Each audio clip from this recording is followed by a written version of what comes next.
Yo me sueño la paz como un estado de equilibrio, como una impronta y una equidad. Bueno, la anécdota más bonita que yo me he encontrado, o un momento muy significativo, fue cuando hicimos el primer festival audiovisual de los Montes de María y había un documental de unos chicos de Capaca y cuando hicieron la proyección yo casi nunca, como ellos mismos son los equipos de producción y edición y todo lo demás, yo dije, yo no pienso verlo. Si me preguntaban cuáles eran los créditos, que todo esté bien, yo me sentaba en esa plaza del Carmen de Bolívar, en la oscuridad de la plaza, y empieza a narrar la gente del territorio de ahí de Zambrano, su historia de vida. Yo me alegré profundamente, pero también yo lloraba mucho de la alegría más que de la tristeza ya, porque la historia es muy conmovedora, porque es narrar ellos mismos la masacre que ocurrió allá en ese sitio, y esa es una de las masacres, de las muchas invisibilizadas que hay en el territorio. Pero lo que a mí me alegró tanto la noche era que los propios hijos de los campesinos apropiaron el lenguaje audiovisual y fueron capaces ellos, de sacarle la palabra a sus papás, tanto del corazón como de las entrañas, porque nosotros teníamos días y días de insistir en que ellos nos narraran, pero fueron sus hijos quienes lograron hacer ese documental, ellos mismos haciendo la entrevista a sus propios padres y abuelos y vecinos. Entonces, para mí fue muy gratificante porque ahí confirmábamos de alguna manera que las tesis que nosotros planteamos de que la gente misma se apropie del lenguaje, se apropie de la tecnología, se apropie de la estética, de la narración, se dio, pero más que todo para mí no era que aprendieran a hacer cámara, sino lo que yo descubrí ahí era más profundo, y era como haber roto ese cerco a través de la confianza que puede generar el acercamiento de un hijo preguntándole a un abuelo o a un papá, ¿ves? Esa es una de las más satisfactorias, por supuesto. Bueno, yo creo que soy una convencida de trabajar por la paz, de promover la paz y de cuidar la paz, porque siento que es uno de los principios fundamentales del derecho, de los derechos humanos, ¿no? Y si tú te paras en la línea de los derechos humanos, pues ahí tú no tienes ninguna pérdida. Pienso que a través de la palabra, a través de la comunicación, a través de la educación, a través de la cultura, y es la base donde nosotros hemos en esa tríada puesto nuestro trabajo durante estos 21 años en el colectivo de comunicaciones Montes de María, que incluso nació de una propuesta desde lo cultural, en la Casa de la Cultura del Carmen de Bolívar, en una banca rota del parque.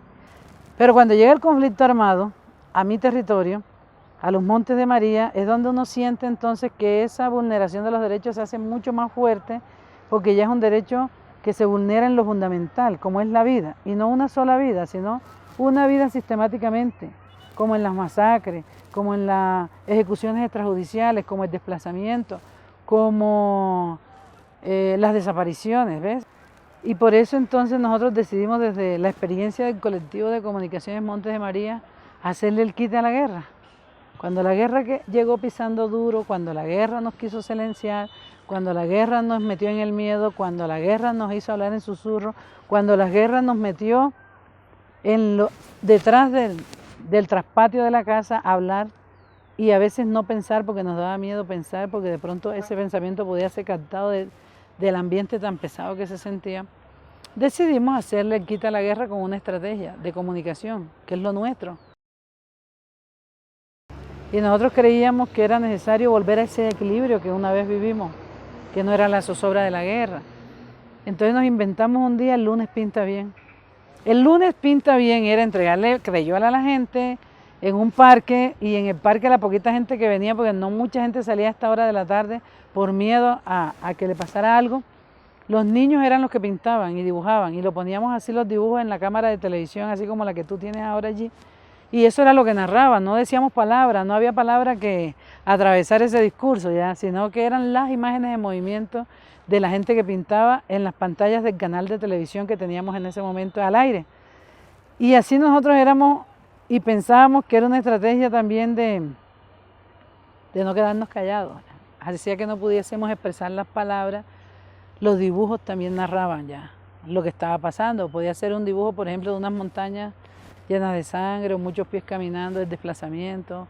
Era decir lo que estaba pasando en el contexto sin decir una palabra. Y nosotros vimos en el año 2000 que una tarde, una noche que estábamos ya como queriendo coger de nuevo confianza para salir a la calle, estallaron 4 bombas por parte del Frente 37 de la FARC. Entonces decidimos hacerle el quite a la noche, al silencio, al miedo, a que no nos pudiéramos mover, salir a la calle, recuperar el espacio público. Entonces pusimos una pantalla de un cine y ahí nació la Rosa Púrpura del Cairo, que es esta metáfora que nosotros queremos de Woody Allen.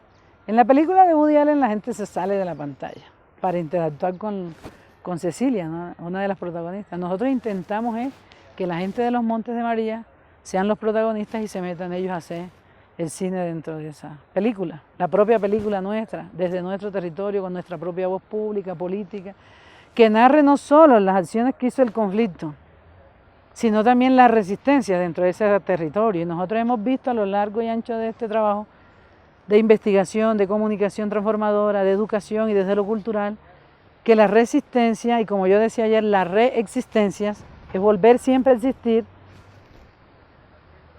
es apostarle de nuevo a la vida siempre, a los sueños, ¿sí? A la convivencia, a la reconciliación, a la construcción de la paz, para volver a ese equilibrio que yo te digo que para nosotros es la paz. Y nosotros decidimos entonces hacer otra estrategia que era narrar las memorias a través del cine, de la televisión, los documentales, la radio. Y es la propia voz pública y política de la gente del territorio quien narra, pero quien apropia herramientas de la comunicación y emplea esas nuevas narrativas. Con una estética también, porque es que la gente cree que la provincia, lo pobre, lo comunitario tiene que ser paupérrimo, pobre, maluco. No, tiene que ser también dentro de espacios de dignidad y dentro de espacios de estética de estas narrativas, de estas nuevas narrativas. Entonces para nosotros no es más importante un título de comunicador social, ni de periodista, ni el mejor camarógrafo. Para nosotros es el mejor ser humano, que es capaz de coger una cámara y poner las múltiples voces a analizar lo que está pasando en tu contexto. Y que ha dicho, bueno, vamos a trabajar la memoria en individual, porque también la memoria hace la catarsis, ¿no? Pero la memoria es mediadora de la no repetición, y la memoria es política, y la memoria es transformadora, también depende de donde tú te pares a narrar la memoria. Y luego dijimos, bueno, ok, eso está bien, ¿y ahora qué queremos poner en lo público? Entonces la gente hace un banco de historia y va queriendo poner en lo público, es la gente la que lo hace. Y luego entonces dijimos, bueno, ¿y en lo público dónde? Entonces nos inventamos otra estrategia que es el Festival Audiovisual de los Montes de María, que lo hacemos cada 2 años. Y ahí la gente tiene la oportunidad de mostrar sus propias películas, pero también tenemos la oportunidad de tener otras películas de otras regiones, de otros ámbitos, de la academia o de otros países, que también van en la misma onda que nosotros, ¿no? Narrando a través del audiovisual y de las películas. Y luego, bueno, ya teníamos todo ese montón de historias y ese montón de elementos que recogimos de la memoria, y dijimos, ok, vamos a sistematizarlo. ¿Y ahora qué? ¿Vamos a hacer esto una galería de la memoria? No, eso es muy corto. ¿Vamos a hacer no sé qué de la memoria? No, vamos a hacer un museo. Pero el museo no puede estar solo en un municipio, porque el museo de nosotros es un museo muy complejo y muy único, que se llama el Museo Itinerante de la Memoria y la Identidad de los Montes de María, pero que es un mochuelo. Es una carpa de este pájaro emblemático que inicialmente es una canción, pero que es un pájaro de la región muy emblemático. Entonces se arma y se desarma. Entonces él puede estar primero en su recorrido por los Montes de María, y segundo puede estar en Manizales, puede estar en Antioquia, donde lo queramos llevar, ya me entiendes. Porque ese canto de ese mochuelo va a narrar las memorias no solo del conflicto de los Montes de María, sino la reexistencia. Entonces todos esos espacios de diálogo, de concertación, de convivencia, de reparación, es lo que nosotros creemos que en últimas es construir la paz, y si eso es hacerlo desde lo que hacemos hacer, entonces somos constructores de paz y somos promotores de la paz y somos cuidadores de la paz.